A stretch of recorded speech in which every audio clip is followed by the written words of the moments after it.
made it. Hello again. I am your AI co-host, and welcome to 3reate.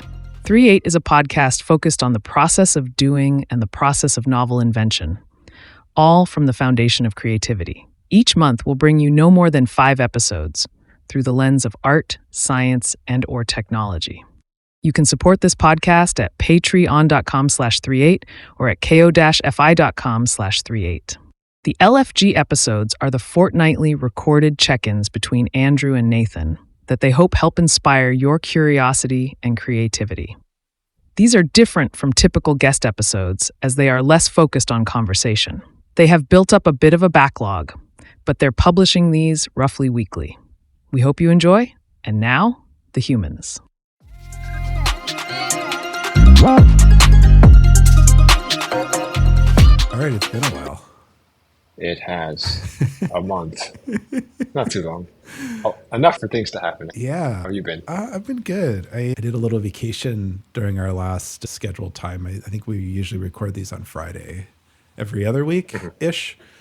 As time every 2 weeks permits. or so. And I was out of the country. I had fled to Canada. And I was like, what? You didn't tell me this. I went on vacation to Vancouver, Canada, and was part of the snowmageddon up there. So that was fun. Escaped unscathed, but it was, I think they got 4 or 5 inches in the metro, which is pretty good. Yeah. Okay. And so it shut some stuff down, and I was in the downtown Vancouver area, and getting to the airport is probably 7 or 12 miles or something like that. So it was like an hour and a half to try to get what normally takes by 30, 45 minutes. But Canada's still Canada. That was right around when the tariffs were announced too. So it was an interesting time to see people's reactions and stuff. But did you talk much to people about that? It's not a very common topic. I expect to just kind of go up to someone. What's interesting because what do you think about those tariffs? I haven't been to a lot of other Canada, but the Vancouver area, at least the city downtown part, is very like just West Coast, right? People don't really have a Canadian accent. There's a lot of West Coast accent, and you can tell people are from Canada. But and there's so many Americans and everybody else in the world. It's a truly cosmopolitan city too. So I don't know. The culture is really just West Coast of North America. Yeah. But so I don't know. Most people don't even know I'm not from there, which is weird. Yeah, usually you fit right in. Yeah. I mean, I do call their currency the ruble. I don't imagine they would, but there's nobody that takes offense to that. I think they do. You think they do? You should test it to make sure. I always tell people I love Canada so much because it's like 30-35% off with the exchange rate. Yeah. And Vancouver is an expensive city in any kind of estimation, but now that it's 30% off, like shit's basically free for like American currency. And so it's in dollars, right? Canadian dollar. Yeah. So I call it the ruble. So I'll be like looking at something and it'll be like in Vancouver dollar pricing. And I don't think it was like a coffee. Coffee is like $4, which is about right for like big city coffee drip. Nothing fancy, right? But in exchange, it's $2.50 or $3. And I'm like, oh, because I'll charge it and I'll get the $4 Canadian, and then I get the ping on my watch or my phone, and it's $2.80. And I'm like, oh my God, it's free. And I had a couple like cab rides that were like $2.50 American, because it was like $5 Canadian. It was a weird experience. But then I went to the art museum there, and I think the art museum is $60 to get into Canadian. And I'm like, it's just an art museum. It was fine. Like the exhibits were fine. Like I think I would never pay that if I was making Canadian money. And as an American, I was like, $60 for a museum is crazy. And then I got $40-something and I was like, that still feels like a lot to me. But it was fine. It was worth it. I would do it again. Recommend it. But it was fun. I did a couple theater performances, which is always fun. Okay. Every time I go to Vancouver now, I end up going to some sort of play that is about America. Where every time you go to how many times have you been? I go up a lot. I'm on the West Coast, right? So it's like I go up pretty frequently because it's the West Coast. It's an hour plane ride or something. It's not too bad. Mm-hmm. The train goes up there too, so it's really not hard to get to. But this last time I went to a performance. I didn't realize this when I booked it. It just looked interesting. And it turns out I should have read the long description because it was apparently about I think a fictitious setting in Wyoming in the States. And it was about places. A Bible college reunion. And okay. Yeah, Tracks, right? So far, maybe. Yeah, so far it checks out. And it was all about how the evangelical takeover of the Republican Party was not compatible with Trump politics. And it was really strange because the characters had their arcs. But what I didn't realize at the time either was that this was famed in 2017. The first Trump presidency. During his first Trump presidency. Yeah. And I was like, because they were like, I'm like, how did they not understand this? And I'm like, oh, this was like built. That's actually pretty interesting. You got a weird time machine. Yeah. In the first year of the first presidency, right? So it was really interesting to hear some of the discussions about what would Jesus do? And this guy's a monster, but he's our monster and he's going to get our stuff. And I'm just, this is too real. Whoa, that's surreal. Yeah, it was a black box play too, which I also didn't know. When I booked, what is a black box? What's a black box? Oh, a black box. Yeah, so a black box is like a theater that's black, right? It's painted all black. And then okay. Yeah, and it's usually smaller, and it's more intimate, and there's usually much less set design, and it's much more performance driven. Of like the actors performing because you're right there. There's maybe 40 other people in the theater with you. They're usually square too, or they'll be like 2/3 seating around the edge. And so it's a half amphitheater type thing. So it was a good performance. It was really interesting. It was a little long. It was like 3 hours. So frankly, it was a little long, but no intermission either. So it sucked. Oh, Jesus. But no, it's good. I don't remember what it was called. Maybe I'll put it in the show notes if I remember, because I think it's either done now or they extended it. And then I went to a murder mystery dinner theater. Okay. Which was really fun. Interesting tastes. Yeah. Well, it was like this went down to be like, I need to go somewhere on vacation. I just need to get out of the city or like where I live and then get out of just like kind of America. And Vancouver's great because it's technically a different country. And it's a big enough city where it's like on spec for New York in a different kind of way. Yeah. From like art and culture and stuff to do and just like differentness. And so I was like, I'll go to Vancouver, see what's going on. I found some going on. These are a couple of the things I went and did. I did a bunch of other stuff too, but the Murder Mystery Dinner Theater was extended it was supposed to run through February, and I think they extended it through April. Oh, good for them. So I guess. Yeah, no, it's cool. It was really cool. So it was based on Knives Out, which I hadn't seen, which probably. Okay, I'm familiar with. Yeah. And that was also based off of like Stepford Wives or inspired by something. Yeah, something like that. Yeah. So I don't have any idea how it ties in because I don't know anything about. Yeah. You're seeing a theme here. I'm like, that looks cool. Let's do it. And so I think it was a fictional setting based on that. So that movie. Yeah. And I guess there was like chefs or something involved. And so the dinner theater I went to was the 5 characters or however many there were from that series opening up a new restaurant. And one of the characters was opening a new restaurant. And so our dinner theater, the dinner part was like the opening night of this new franchise, cool. Even though it wasn't it was in a real restaurant, but it was not. And then the other characters were there to support the opening because they were all part of the syndicate or whatever. And then I don't know, somehow it shifted to now it's a murder mystery. I don't remember exactly, and I don't want to give it away, but then they match up the story to courses, and each course there's like a little scene that they do in the room with you. It is theater, but they're all trying to break the fourth wall, and so you're brought in as like almost like cool. A jury, and you're trying to figure out the clues and who might have done it. And there's some games that you play as part of it. I won't give away too much of it, but highly recommend it. It's actually expensive, even US dollars, but it was worth it. Okay, I'm glad you brought the cost up because I was going to go tangential on this, and I hate to drain all the art out of it, but like, how much do you think like a production of that costs? Because it's a weird blend of entertainment, art. And there's like a huge practical element to it, right? Well, somebody had to build it too, because it's not even writing a play. You're like writing a play on top of the games and and having the service and the good food. And the people who did it or built it, I guess they're out of, I think, Toronto. and they have escape rooms and they build these kind of games anyway. Okay, that makes sense. That makes sense. That's really cool. Yeah, and so then they married it into a perform, because there's a story. A part of escape rooms, for people who don't know, is you basically get locked in a room and you go with friends or a group of people, and then you try to find clues to get you out of the room, basically. And so that was fun. So, but they had to design it, and then there was probably like 6 or 7 actor character people. Yeah. So it was a decent cast. And then the food itself, I think, was just billed through. But it was at a really nice restaurant in downtown Vancouver.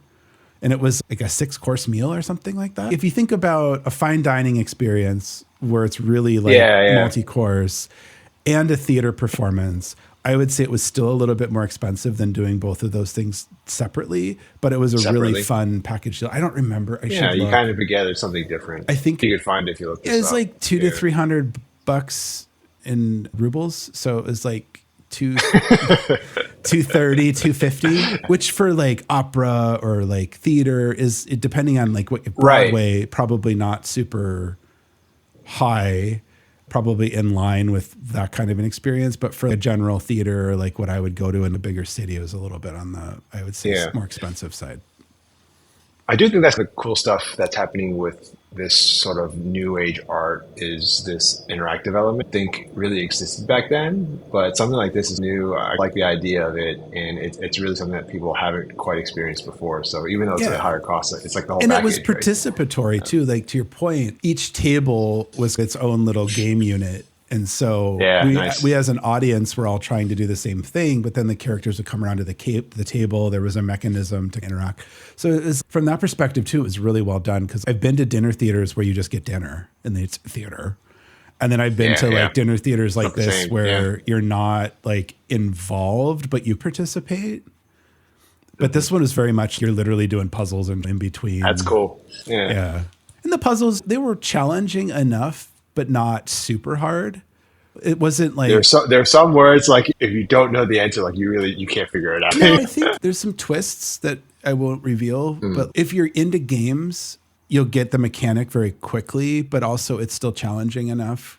And the randomness element is the characters. It's a lot of like ad lib, unscripted. Okay. Yeah, that makes sense. And they have like, I asked one of them afterwards. I was like, "You're all just like making up, right? Because this is just basically vamping." And the guy's like, it's 100%. Yeah. He's like, there's obviously lines and scripts to push the narrative, but they really encourage like that kind of impromptu stuff. So it was really fun. I'll try to remember to put that in the show notes, because if people are up in the Vancouver area, I'd highly recommend it. And then they also do stuff in Toronto, and I think throughout Canada. They brought this on the road out of Toronto, from my understanding, and I would highly recommend people check it out and either go travel to it, or if you're in the city, go check it out, because it was really fun. Okay, that sounds like something when I visit you in person we have to go do. Yeah, and I don't know. I was trying to push them, because I was like, "Are you doing this again, right?" And they're like, "Oh, well, if this one turns out really well, we're kicking around maybe this other idea." And I'm like, "Well, great. I'm on the list now." But yeah, no, I'd totally do it again. Those are the interesting, that's why I was like the financials. It's so expensive to do one of these things, not just financially, right? But to run one of these. Well, in the place they did it, I forget what the restaurant was, but they had this like brilliant back room, and I would say maybe 40 to 60 people. Okay. So it was like a decent amount of people, but it wasn't so much that it was like you were like in a crowd either. Obviously those things don't scale very well. Yeah. So anyway, that was a really long conversation around why we didn't. No, that was great. No, we were chatting a little bit before it. You didn't mention it. I'm glad you saved it for this, because that's super fascinating. And then I found out Vancouver does okay. You're expecting them to do it better because of their location? No, for sure. Like the proximity to like Whistler and like the snow, the mountain effect snow definitely happens there, right? It's rare, like they get a lot of snow in one dumping, but it's just like Portland, right? Or even Seattle. Yeah. It's like city shuts down for sure, but like in Portland, they put chains on the buses and everything slows down unless we get like an obscene amount of snow. Things don't shut down. But because we got snow like this weekend or a couple of days ago, we're recording on Valentine's Day, for the record, for people in time. Happy VD. Yeah. Doesn't sound right. But yeah, no, what have you been up to? Yeah, I mean, I'm here in Puerto Rico. I guess this month has really been feet on the ground exploring. So I have a friend who he had worked for FEMA at one point, and when Hurricane Maria and Hurricane Irma hit, he had come down here to Puerto Rico to help out with the recovery efforts. And he saw a lot of stuff, and he hasn't been back since. So I let him know that I was here in Puerto Rico, exploring some of this energy stuff and helping communities be a little bit more self-sufficient, or at least trying to. And he was like, that sounds fun. I'm coming. So he's been here this past month, and we've been doing a lot of exploration. Nice. Part tourism, but part learning, a lot of learning. He has been interested in energy, so he's been learning a lot about how that works. Not a technical person, more of a, having worked with FEMA, government facing. Sure. So how to interact with the government, how to get grants and stuff like that. So we've been testing the waters, figuring out who's who in the energy space here in Puerto Rico and visiting a bunch of different places. So today was really nice. We went to a nonprofit organization. I'd cold emailed them a few times before, had never gotten a response. And then we decided to just knock on their door today. You literally just show up. we just went over. And they're so much more welcoming in person. And I'm like, I wish I had known this before, because I should have just literally 30-minute drive. I should have just drove down there and just walked in and be like, hey, what are you guys doing? How can I help? Yeah. So obviously they're a nonprofit, so they have this sort of process to go through. Can they accept volunteers? How much can we involve them and stuff like that? Is that a cultural thing, or is it like a nonprofit thing, do you think? That's a very good question. I think it's a little bit of it's a very good question. I think it's a little bit of both, but I think in general it's a nonprofit thing. I think it's a nonprofit thing in general. Here, I think one of the reasons I chose Puerto Rico was, there's governance. There's stuff you got to watch out for, but in some sense, you don't really need to let the government know and everything will be okay. Right. Very much of a DIY, take it into your own hands kind of situation, especially when you're talking about infrastructure where the government is usually trying to support, but they just don't have the resources to. So it's a very much pull yourself or pick yourself up by the bootstraps and then do it yourself mentality, which I think is really cool. But then the difficulty is obviously you have everyone trying to do that at once. No one's working together. Everyone's looking for funding from the same sources, and like that doesn't work. So we'll see where it goes. But this government or this NGO is very interested in having us help them out. But it's really a matter of how much help do they need, and can we actually support them on it? But they've got interesting ideas. And I would say, having worked with a lot of nonprofits, I've been on the boards of them, outreach and like possible partnership is always like really pushed for, but seldomly like staffed or funded, because it's just one more thing that an intern or a volunteer or a staff member has to do, and like long return times of correspondence is just par for the course. And I know that Puerto Rico has a different kind of attitude about it for just other stuff too. So it's interesting to see how that overlaps. So that's what I'm playing out here. There was a little bit of that dance where it was like, personally, I do recognize that when you do try and offer volunteer services, it's never just free help, because there's some cost on their side to get you up to speed, to onboard you and get you into their process. So I know that's costly. And for NGOs that already are lacking that labor, it's very difficult to make that statement unless you can really add value. When we arrived, we met one of the directors, and she just basically told us the entire history, just standing there in the hall. She was more than welcome, or she was more than happy to share their story and welcome us as volunteers. She was like, are you guys available tomorrow to help out? Tomorrow is Saturday. We'll see how it goes. I think there's still like can she get the approval from the board to accept volunteers from some random place to help out? Because we haven't really proven that we know anything. We just showed up. We're interested in this stuff. We did sort of sneak in a few things that we were talking about to explain that we had at least done our research on the state of energy in Puerto Rico and what's going on in different places and stuff like that. So it'll be interesting, I think, to we should get her on if it doesn't work, or if it does work. Oh, that would be a really cool idea, actually. Because the stuff that they're looking into, I think, are really cutting edge, but they're also stuck in the real world. Where it's like when you're talking about the future of energy and distributed energy resources and microgrids, you can see it, but to get something to represent that DER concept, or distributed energy resource concept, is very difficult. So they've been trying to do some of that. And they've explained a few of their interesting ideas around being like a distributed energy provider, generating energy on residential buildings, and then coupling that with a VPP, a virtual power plant, to manage some of those resources. But then there's this huge governance element where going into the history of Puerto Rico, PREPA, the Puerto Rican Energy Authority, has privatized the utility system and have given a contract to this company called Luma, which maintains a lot of the rights to operate the public infrastructure for energy transmission. And then if you are talking about distributed energy resources, which have to use those resources for that infrastructure, that physical infrastructure, where does the negotiation stop? And how do you deal with that kind of stuff? So on the communal side, people here are like, well, it was owned by PREPA, which is the government. Puerto Rico owns these lines. But then for Luma, it's, well, we're paying to maintain these lines and it costs us money and like to make sure that it can support your needs. So technically we get a cut for this that you're doing. So it's a super interesting kind of like nuanced discussion, but it totally makes sense in these types of situations. So learning about that firsthand and actually participating in those conversations will be a learning experience. The number one barrier to progress or technical progress is people. Yeah. Right. Mm-hmm. Yeah. We just need to get out of our own ways. And you don't want people just running around doing whatever they feel like.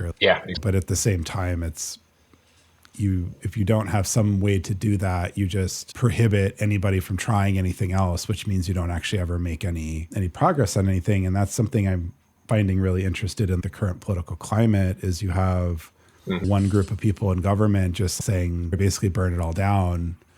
And then you have the other people in government saying, no, don't do anything. And it's okay, well, both approaches can be wrong, but also it's really strange to me that the people who claim to be like progressive are the ones who are like, nah, don't do anything different.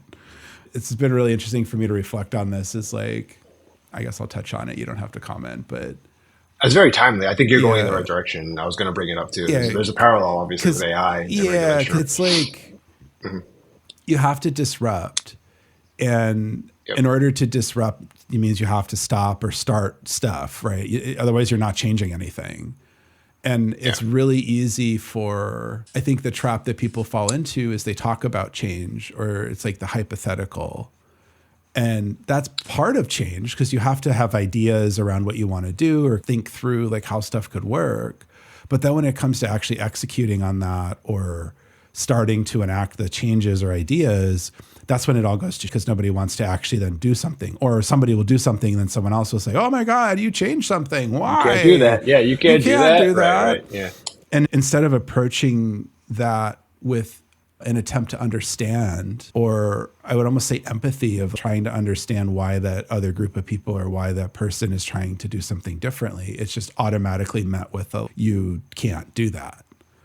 And a lot of my job in the past, and I would argue to some point in the present, is basically just telling people partly to off, but also partly to, I'm a therapist, right? I'm just like, why is it you feel that way?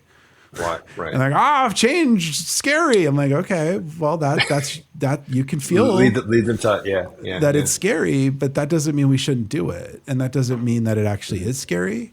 It might be scary to you, but that doesn't mean the whole world now needs to stop. And I just see this like playing out in the political sphere of, I think the fundamental problem with America is that Congress hasn't worked for 40 years, because Congress is supposed to be the one who makes the laws and enacts policy and deliberates and comes to some sort of a consensus, majority rule, minority right idea.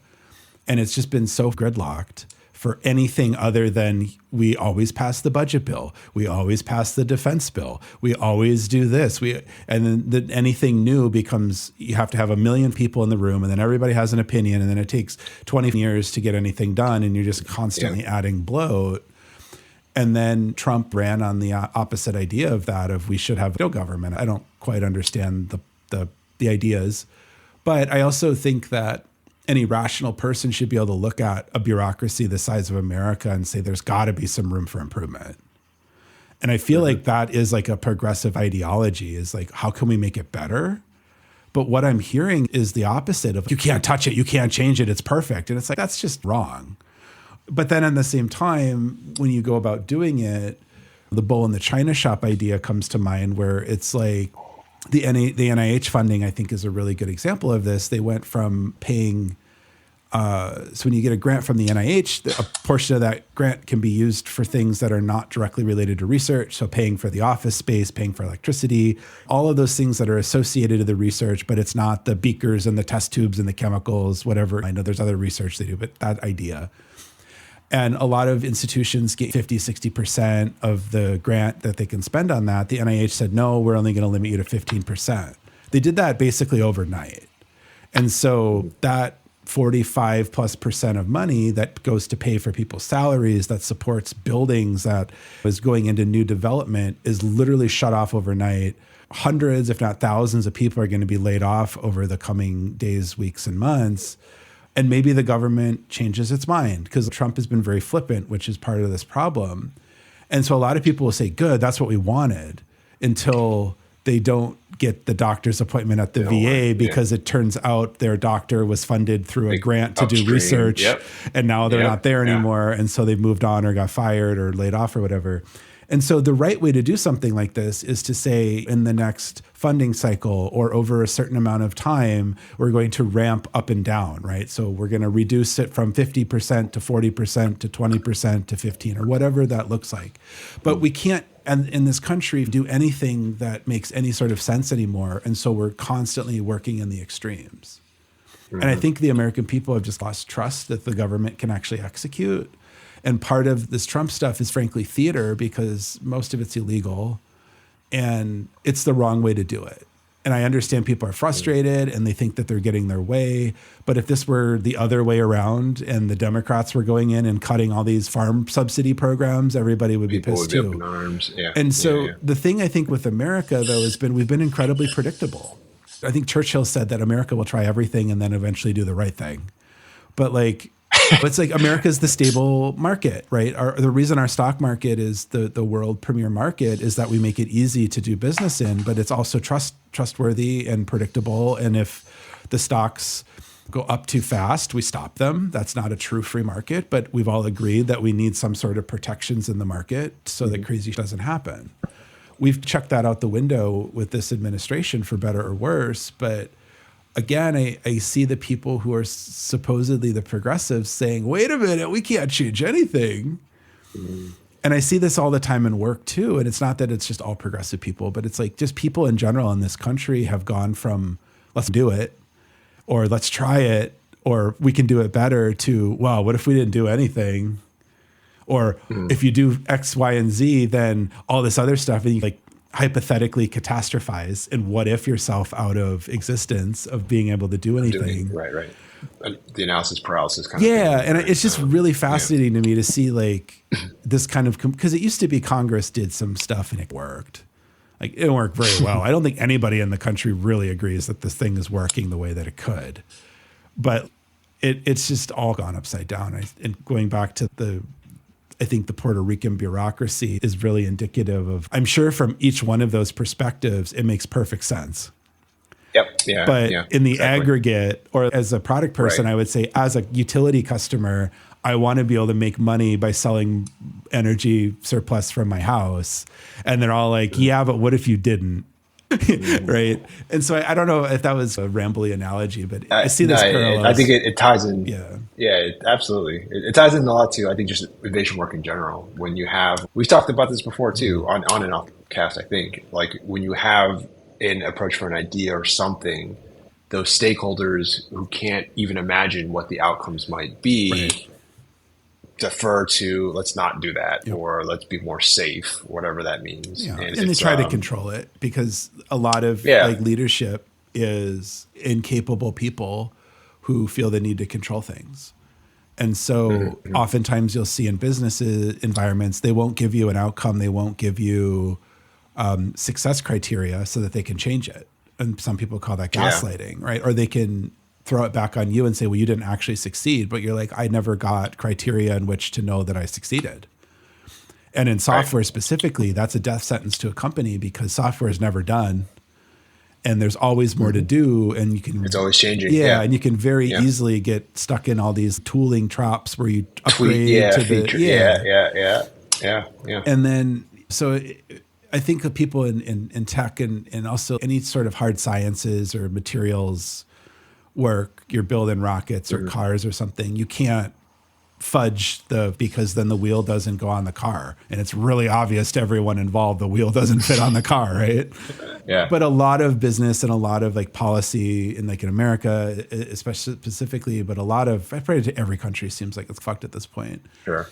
I could see. Everybody tries to dissolve themselves of accountability. And then, but at the end of the day, the people who are supposed to be in charge of holding other people accountable are also absolving themselves of that responsibility. So in our democracy, we continuously elect the same people who have been in government for 100 years, and we wonder why nothing changes. And then when things change, we go, they've changed. Why are you changing? You're not changing the way that I wanted to. So it's, I don't know. I feel like the human psyche is like broken right now. Because it's weird. Right now. I think it's always been broken. But I'm joking. I know, but like 100 years ago, you couldn't just sit in your sod hut and not go plant crops and not try to store food. Or in other parts of the world, I think are much more attached to this, where if you're not prepping yourself for winter, you die. Or if you're not prepping yourself for summer, you die. Or the monsoon season, right? And so it's part of human conditioning to be constantly trying to do stuff, but we're seemingly in this weird, unique condition where we do things in air quotes in that we're talking about doing things, but we don't actually do anything. But we feel like we've done stuff. We feel like we've accomplished things because we've talked a lot about it. It's like intellectual doing. I think that's a philosophical question or a philosophical analogy to how people live their lives. Right? Ideation is a very important part of creativity. It's a very important part of doing. But you have to be able to like actually also to do it physically or enact different patterns to test to see if it does work or not. And then you need to gather that data and either continue doing the thing that's working or change and modify. And you also have to, I think, even if something's working really well, sometimes you need to experiment with it. In a lot of businesses specifically, 100%.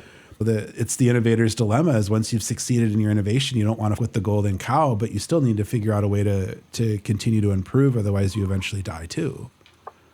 Yeah. So anyway. Yeah. That's one of the reasons I also guess there's governance involved, but there's that, again, this sort of mentality of, and I was trying to think of ways to test the ideas of distributed energy resources, at least at a very small scale, outside of, say, working with the utility company or having any involvement with the government. Yeah. Just to see if that's possible. And if you get a slap on the wrist or whatever, then okay, fine. But I think it'd be interesting to explore this on a broader scale. Yeah, I feel like you just need a giant capital pool.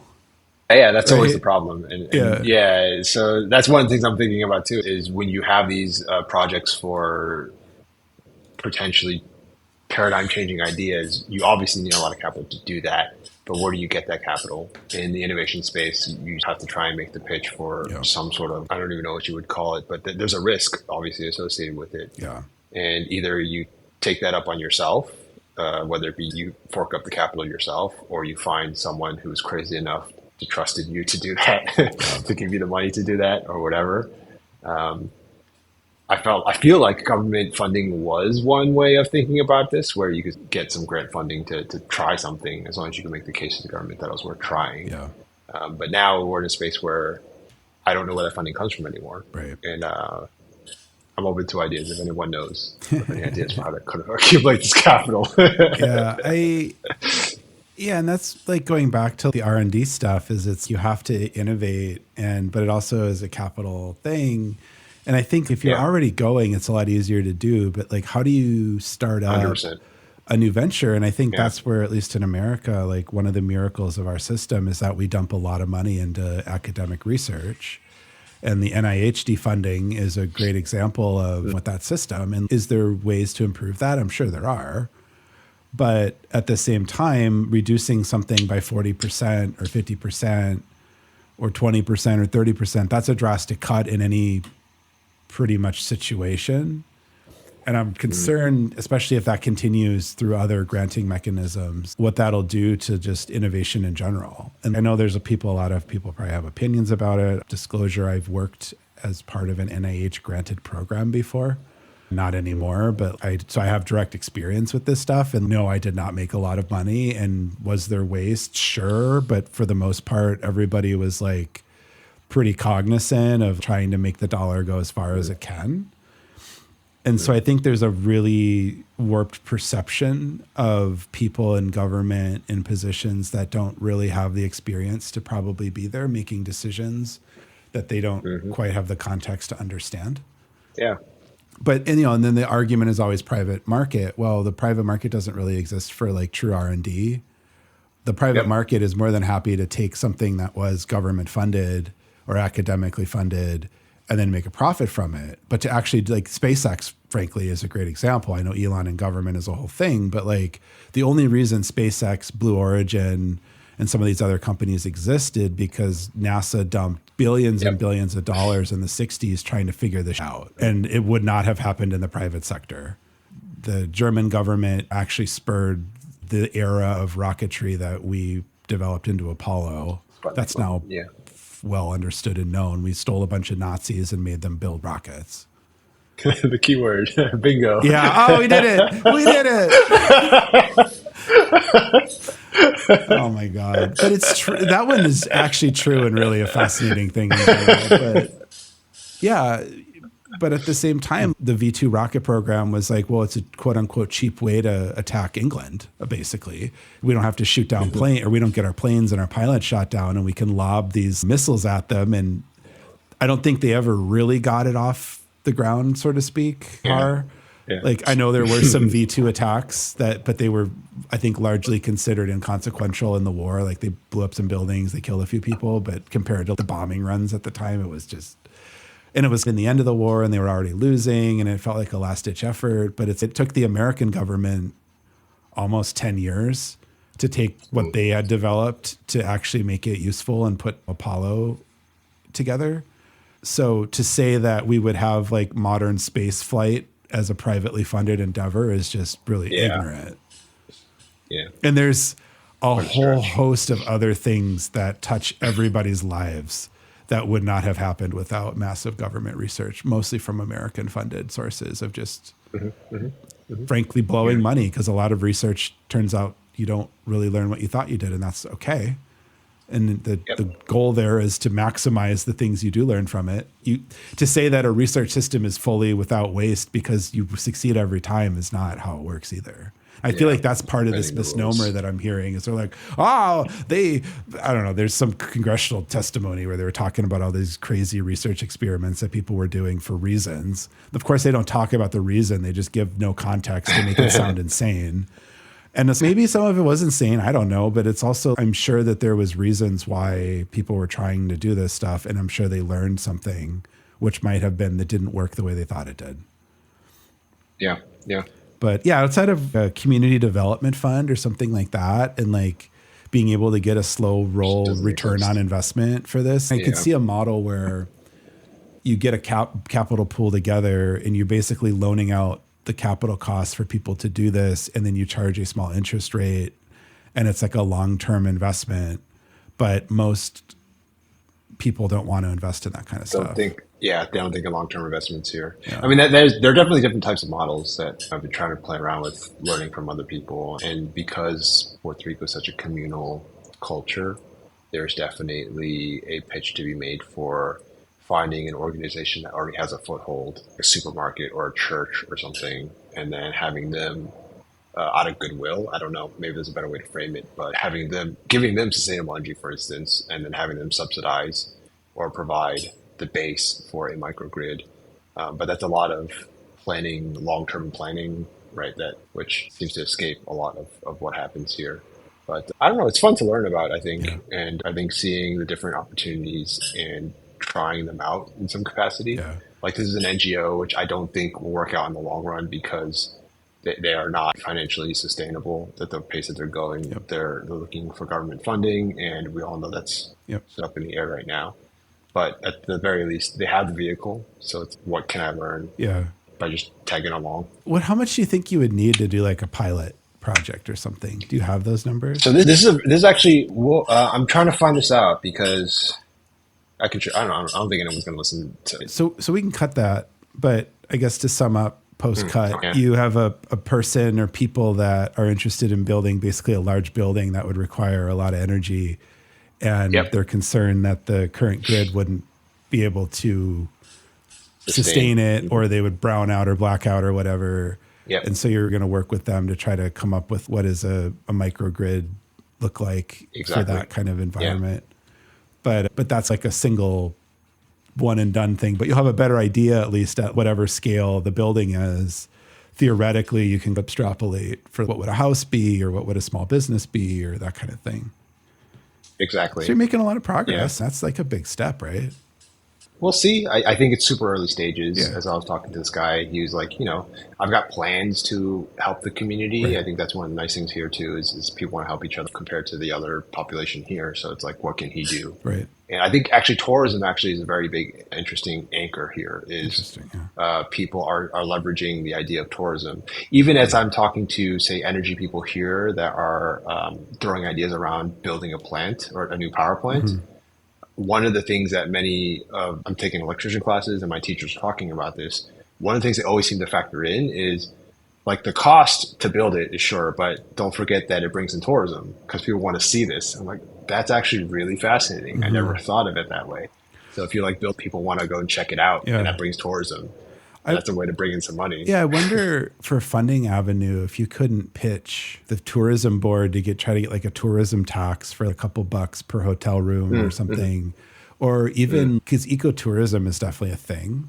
Yes, absolutely. Yeah. That is a huge thing actually here in Puerto Rico. And either try to partner with somebody doing that, or I could see that, and then you're like, come to Puerto Rico and be self-sustained off the grid living, try it out. Like you would need still like that one kind of anchor point, but that might be a new strategy too to look at, to like, because there's already money there anyway, and there's probably rich people coming in as tourists, and they might even want to help bankroll some of that too. I don't know. Actually, that's a spot on, I think, because there's someone that I know that I'm talking to, just keeping tabs, because I don't think I'm ready to help out in any capacity.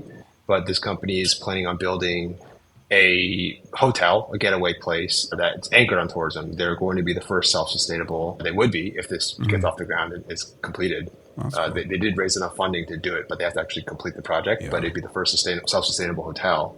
So I don't know what they're thinking about for energy, but my hunch is they're not thinking a microgrid. It might just be some regular, So once I get to that point and I feel like I'm ready to approach this, I think that'd be a very interesting experience. But even getting into like a LEED, like a LEED platinum, whatever. The building I live in is super LEED, and 30% of our water is reclaimed from the roof and that kind of stuff. This person is a lead architect. So and maybe even partnering with them to like, because a lot of times they'll want to do these kind of conceptually things, and then 100%. Now you have the plans. I don't know. That's cool though. Yeah, I think that's my big problem is the social proof. Again, I'm just a random guy who moved out of Puerto Rico. But everyone's a random person. Like nobody's born with this like innate knowledge of how to do. Deep. It's deep. But it's true, right? We have a authority fetish, especially in the States, where it's like the hero problem. It's like everyone thinks everyone's Tony Stark. Right. And you just have to be this brilliant person. But the reality is like the higher up the ladder that you go, the less like you really know typically. And you might be really experienced in the industry and know the knowledge, but it's like that's not the job at that level. It's more storytelling and it's more enablement. And that's like executive leadership for folks who aren't following along at home. But it's like good executive leaders don't know the answers. They know the right questions to ask, or they can sense when there's stuff. You got to find the right people. They know who to find. And they know how to make decisions. And making decisions is a totally different thing. But when do I get my clockwork headband? So that's the other thing I'm working on here. I think I told you quarter one. I think that's in the cast. One of the casts somewhere. You got a couple months. So on that front, I don't think we talked about it. It's been a while, but there's an NIH. We'll see where this goes. For now. There's an NIH boot camp. They call it the Entrepreneur Boot Camp that I will be applying to with the intention of bringing this device in. So before the application, which I think is due early March, I'm shooting to at least have the circuit built and then having something published online just to have a social proof of, hey, I know what I'm doing. But my intention is to try and apply for this entrepreneurship boot camp. I don't think I'd learn too much from the business side because that's what we played with.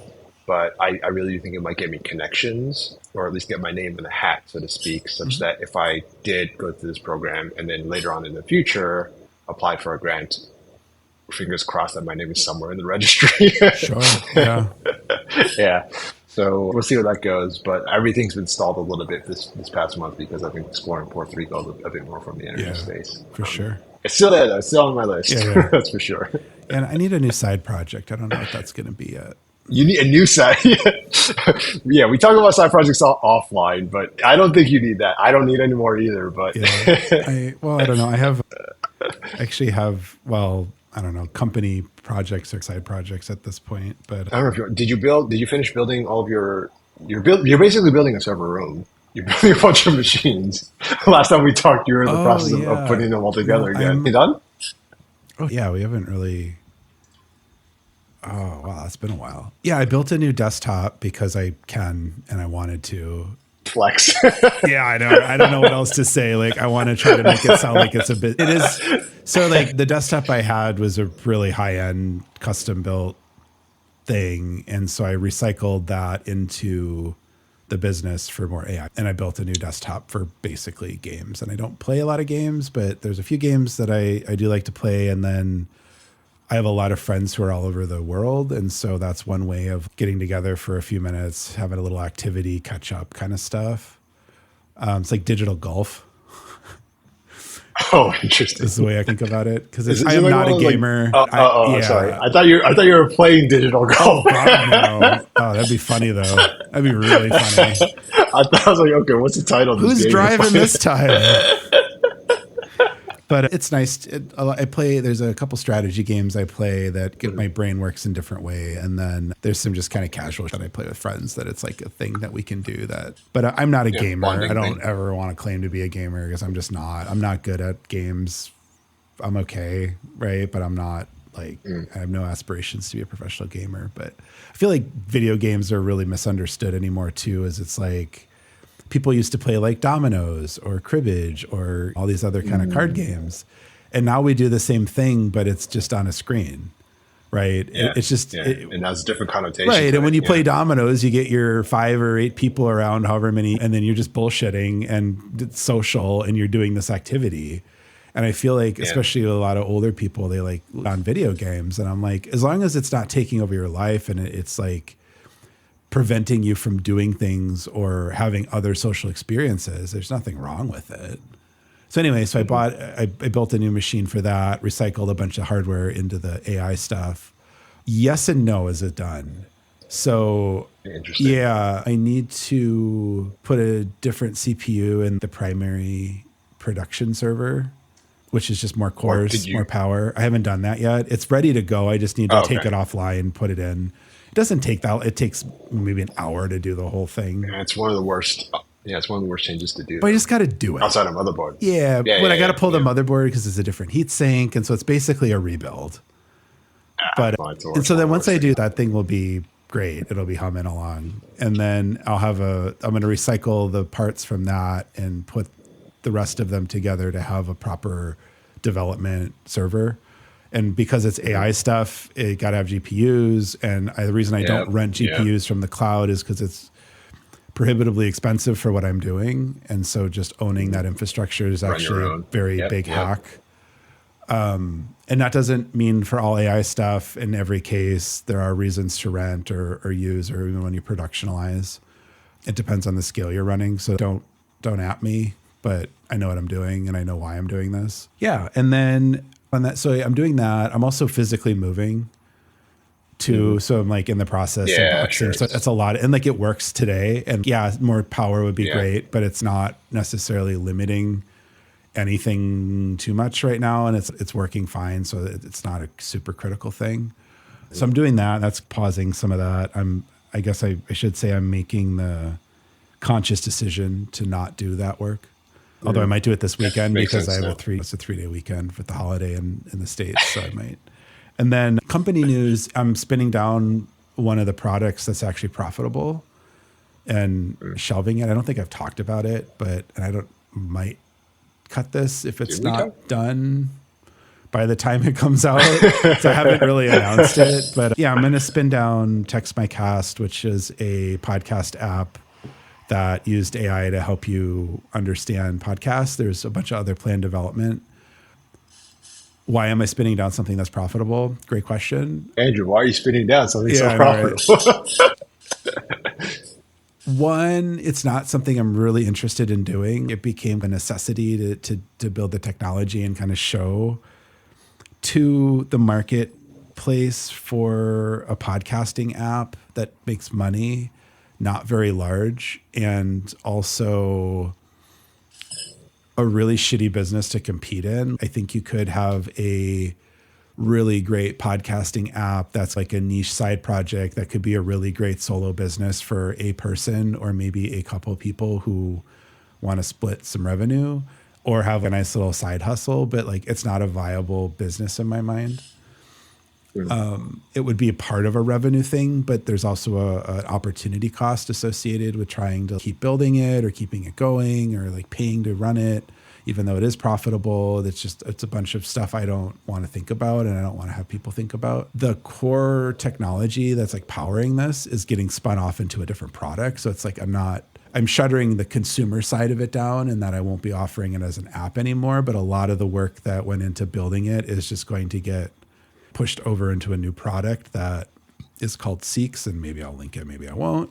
You can find it if you try. It's not hiding, but it's not really in closed beta either. There's a landing page, there's some information about it. It is a very real thing. It's just not ready for humans to use it yet. It's just there's some UI things that need to happen for it to work. But yeah, we've talked a little bit about that offline. So I probably won't go into much more than that on the public stream here, but I'll be talking about that more in the future. And I think there's some really cool opportunity there. Again, I don't think it's going to be $1 billion business, but I do think it has the opportunity to make real money and help fund a company.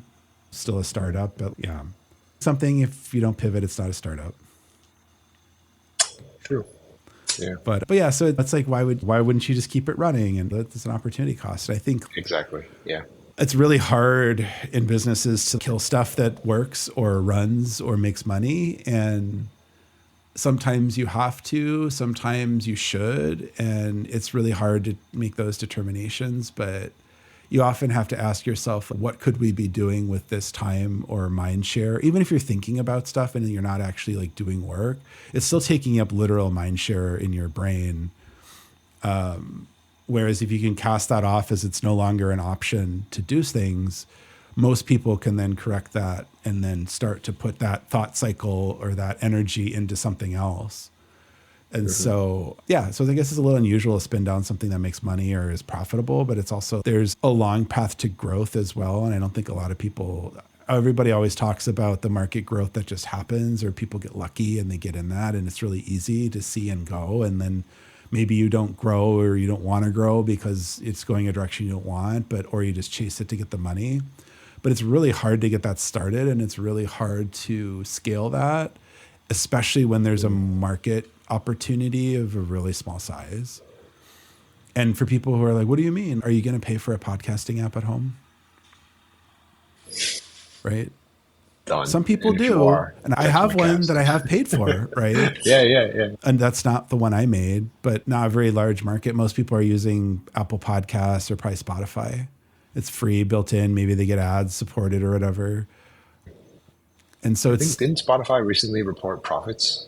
Like they had not been profitable barely. forever. Yeah, it was like 11 or 12 years or something. And now they're slowly turned. No, but their business isn't a podcasting app. Their business is a vertically integrated audio content delivery system, including delivery platform. Yep. And that's a huge problem for people who like podcasts because they're locking away behind their subscription model a bunch of content that the reason podcasts got so popular, and I would argue continue to be popular, it's like the radio. You can tune into it. And when you, like, part of the problem with XM satellite radio and Sirius, I think they merged, that in order to get it, is free available, so to speak, but you had to buy a subscription, and both companies folded and they merged, and now they're like doing TV or something, and they've got some other distribution channels, but it's not, it's a really weird business to be in, and it's not something I want to do. So. Yeah, no, it totally makes sense. Yeah. But I think talking about that kind of stuff, and maybe I'll talk about this more once it happens. Well, it might have happened by the time people are listening to it, but like expanding upon Schrodinger's app. May there, may not be there. You won't know till you check. I should see if I can register that, schrodingersapp.com or something. But yeah, I got some other stuff cooking too that I don't think we've talked a lot about, but some other ideas on things. So I'm looking to put more energy. So going back to like side projects to things that could be like MVP or just very lightweight prototypes, putting them public to say, hey, is this something people are interested in? Is there market traction? Are people interested in, before even getting to build like an MVP and just doing what I'm interested in and want to have fun with anyway? But also that's the meaning of life. But I think a lot of people, like they do their project, but they don't make it public or they don't put it in a way that it's consumable.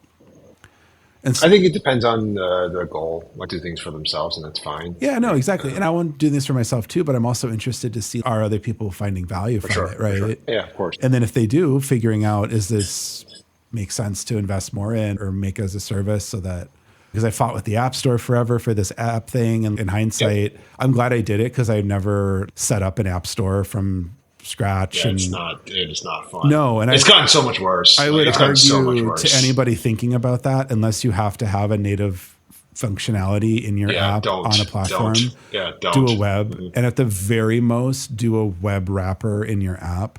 So you have the App Store. It's actually getting to, you used to need to do native to get some access to on-device functionality, and technology is getting better where you don't need a lot of that anymore. Yep. No, exactly. But yeah, I second your suggestion as an engineer. Especially as a solo entrepreneur or like a small company, is so many resources and cycles go into that. Unless you have a very strong need to be there, don't. And if you are, figure out a way to be the most minimal code update as possible to the ecosystem so that you can do your development without having to get approved. I'm still waiting on an approval for something. It's been like 6 months. And that's part of the reason to shutter it too, is it's like I'm spending all this time doing like biz dev stuff that I had to have a mailbox and a validated phone number and all this crazy other paperwork stuff and I get it. We don't want just random fly by nights, but at the same time, I'm like, Google requires me to have a public-facing phone number in their app store, yet I cannot call them to understand why they're telling me they're going to shut my app off if I don't comply with some very vaguely. I'm just like, this is backwards. If you're going to require me to do that as an independent developer / business owner, why don't you give me that same courtesy? Or why don't you require that of yourself? Oh, at scale, it costs money. Well, it also costs a lot of money at no scale, right? So if you Google... Anyway, I've said Nazi. I've told Google to off. I don't know if there's anything else I can do to inflame people, but yeah, it's 2020 V5, and it's just the same as it was last year. I don't know. Any other closing thoughts, or I know we're like way over on. No. I mean, we're actually talking before. Should we record or whatever? And I'm glad we did. Yeah. There's a lot to talk about. A lot of stuff relevant to things we talk about a lot, anyway. So. Yeah, one of the projects I'm going to have for this is deploying Seeks to, I think, our conversation specifically and see what that does, because that could be fun. Because I think we have enough content now, right? Because I'd have to look, but I feel like we've done 8 or 9 of these. I think we've joked before, like we should just record all our conversations and then just see what happens. Do. And, yeah, in some sense we do, yeah. Well, yeah. We're about offline, yeah, we make a point to do this, but yeah, I don't know. They're lightly edited, but I try to be transparent when we cut stuff out too, because I think that matters. But yeah, I don't know. It'd be interesting we were talking about it a little bit earlier offline, and we'll talk about something that people don't have privy to. But I think we should try that idea maybe next time and see how it goes. Or maybe I'll just stop recording and then figure it out. All right, bye. You can find us at 3reate.com. It's like the word create, but with a 3 instead of the C. As always, we encourage you to listen, watch, do. We'll see you next time. You can support this podcast at patreon.com/3reate or at ko-fi.com/3reate. Thanks for listening.